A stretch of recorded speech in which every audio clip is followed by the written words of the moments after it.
അസ്സലാമു അലൈക്കും വറഹ്മത്തുള്ള. പ്രിയപ്പെട്ട 5ാം ക്ലാസ്സിലെ എൻ്റെ പ്രിയപ്പെട്ട കുട്ടികളെ, നമ്മൾ ഫിഖ്ഹിൻ്റെ 1-2 വീഡിയോകൾ നമ്മൾ ചെയ്തിട്ടുണ്ട്. അതിലൂടെ നമ്മൾ എല്ലാ പാഠവും കംപ്ലീറ്റ് ആയിട്ട് റിവിഷൻ ചെയ്ത് കഴിഞ്ഞിട്ടുണ്ട്. അത് നിങ്ങൾ കേട്ട് പഠിക്കുക. അതിൽ നമ്മൾ പ്രധാനപ്പെട്ട കാര്യങ്ങളൊക്കെ പഠിച്ചു പോയിട്ടുണ്ട്. ഇനി നമ്മൾ ഒരു മോഡൽ ചോദ്യ പേപ്പർ നമുക്ക് ഉത്തരം എഴുതാൻ കിട്ടുന്നുണ്ടോ നോക്കുകയാണ്. ഒന്നാമത്തെ ചോദ്യം ഫർള് ഐന്. അപ്പോൾ ഇപ്പുറത്ത് ഉത്തരങ്ങളുണ്ട്. ഇതിൽ ഏതാണ് ഫർള് ഐന്? മയ്യത്ത് നിസ്കാരം, റമദാൻ നോമ്പ്, സലാം പറയൽ, മദ്യപാനം, വില കൂടിയ ചെരുപ്പ് ധരിക്കൽ, വലതുവശത്തേക്ക് തുപ്പൽ. ഇതിലേതാണ് ഫർള് ഐന്? ഫർള് ഐന് പറഞ്ഞാൽ എല്ലാവർക്കും അറിയാലോ, ഒരാൾക്ക് നിർബന്ധമായത്. ഓൻ ചെയ്തില്ലെങ്കിൽ ഓൻ കുറ്റക്കാരനാവും. അതേതാണ്? റമദാനിലെ നോമ്പ്. അടുത്ത് ഫർള് കിഫായ. ഫർള് കിഫായ എന്ന് പറഞ്ഞാൽ എന്താണ്? ആരെങ്കിലും ഒരാൾ ചെയ്താൽ എല്ലാവരും കുറ്റത്തിന് ഒഴിവാകും അല്ലേ? അതിന് ഉദാഹരണം ഏതാണ്? മയ്യത്ത് നിസ്കാരം. കണ്ടില്ലേ, രണ്ടാമത്തെ മയ്യത്ത് നിസ്കാരം. അടുത്ത ഹറാം. ഇതിലേതാ ഹറാമായ കാര്യം? അതെല്ലാവർക്കും അറിയാം, മദ്യപാനം അല്ലേ? മദ്യപാനം എന്ന് പറഞ്ഞാൽ കള്ളുടിക്കുക. അടുത്ത സുന്നത്ത്. ഇതിലേതാ സുന്നത്തായ കാര്യം? സലാം പറയൽ. അടുത്ത കറാഹത്തായ കാര്യം അതേതാണ്? വലതുവശത്തേക്ക് തുപ്പൽ. ഹലാലായ കാര്യം എന്ത്? വില കൂടിയ ചെരുപ്പ് ധരിക്കൽ. അടുത്ത വിധി എഴുതാനാണ്. ഹൈള്, നിഫാസ് എന്നിവയുള്ളവർ നോമ്പ് നോൽക്കൽ എന്താണ്? ഹറാമാണ്, പറ്റൂല. അടുത്ത് നോമ്പുകാരന് ഉച്ചയ്ക്ക് ശേഷം മിസ്വാക്ക് ചെയ്യൽ എന്താണ്? കറാഹത്താണ്. അടുത്ത് ഇസ്തിഹാലത്ത് ഉള്ളവർ ഫർള് നിസ്കരിക്കൽ അഥവാ രോഗരക്തമുള്ളവർ ഫർള് നിസ്കരിക്കൽ എന്താണ്? നിർബന്ധമാണ്. അടുത്ത് വുളൂഇൽ തുടർച്ചയായി കഴുകുക, അതായത് വുളൂഇൽ തുടർച്ചയായി കഴുകൽ എന്താണ്? സുന്നത്താണ്.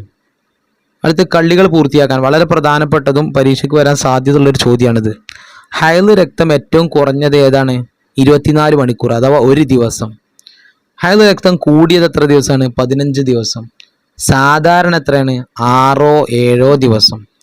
നിഫാസ് രക്തം നോക്കുകയാണെങ്കിൽ അല്പസമയം, ഏറ്റവും കുറഞ്ഞത് അല്പസമയം, കൂടിയത് മാക്സിമം 60 ദിവസം, സാധാരണ 40 ദിവസം. അപ്പോൾ ഹൈള് നിഫാസിൻ്റെ എല്ലാ കണക്കും ഇവിടെ പഠിച്ചു. ഈ പെട്ടി പഠിക്കലോട് കൂടി പഠിച്ചു. അടുത്തത് ഹൈള്, നിഫാസ് എന്നിവയുടെ സമയത്തല്ലാതെ പുറപ്പെടുന്ന രക്തമാണ് ഏത് രക്തം? ഇസ്തിഹാലത്ത്. ഇങ്ങനെയാണ് ഇസ്തിഹാലത്ത് എന്ന് എഴുതട്ടോ, ശ്രദ്ധിച്ചോ. ഇസ്തിഹാലത്ത് രോഗരക്തം. രണ്ടെഴുതിയാലും മാർക്ക് കിട്ടും. ഇസ്തിഹാലത്ത് എന്ന് എഴുതിയാലും മാർക്ക് കിട്ടും, രോഗരക്തം എന്ന് എഴുതിയാലും മാർക്ക് കിട്ടും കേട്ടോ. ഇസ്തിഹാലത്ത്. അടുത്തത് ഹജ്ജ് ചെയ്യുമ്പോൾ ശുദ്ധിയില്ലാതെ ചെയ്യാൻ പാടില്ല എന്ത്? തവാഫ്. അടുത്ത് സമ്പൂർണവും പരിശുദ്ധവുമായ ഇസ്ലാമിക ശരീഅത്തിന്റെ വിധികൾക്കാണ് അൽ അഹ്കാമു ദീനിയ എന്ന് പറയുക. 1-ാം പാഠത്തിൽ പഠിച്ചതാണ്. അടുത്ത് വേർതിരിക്കാം. ഇളവ് ലഭിക്കുന്ന നജസുകൾ, ഇളവ് ലഭിക്കാത്ത നജസ് വേർതിരിക്കാനാ. ഒലിക്കുന്ന രക്തമില്ലാത്ത ജീവിയുടെ രക്തം അതെന്താണ്? ഇളവ് ലഭിക്കുന്നതാണ്. അടുത്ത് മുഗല്ലദിന്റെ കുറഞ്ഞത്. എന്താ മുഗല്ലദ് പറഞ്ഞാൽ?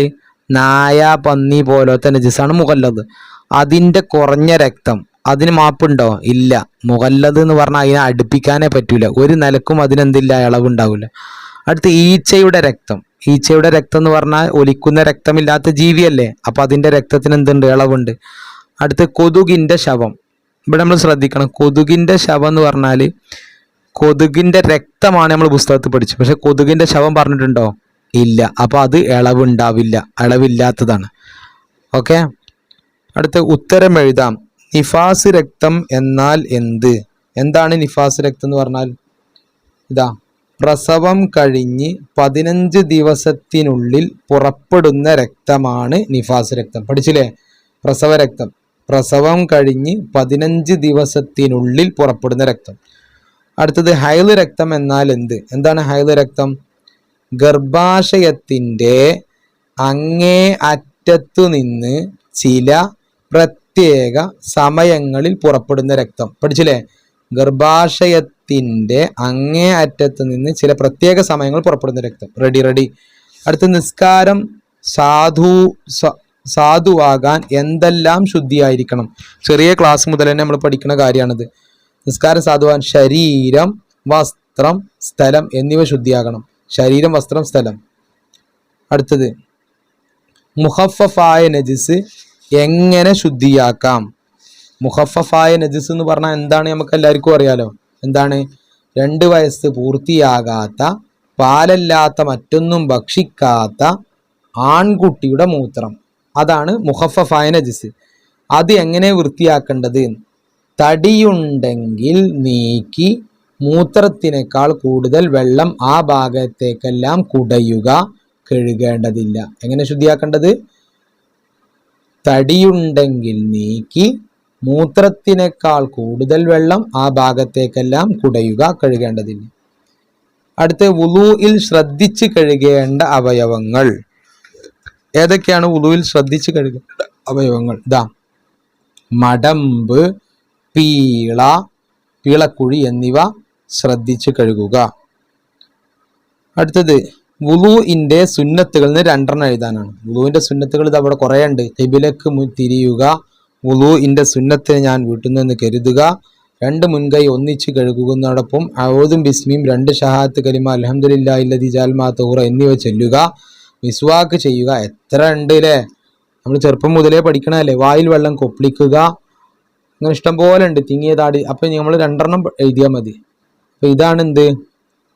ഇതാണ് മോഡൽ ചോദ്യ പേപ്പർ ഫിഖഹിന്റെ. അപ്പം എല്ലാവരും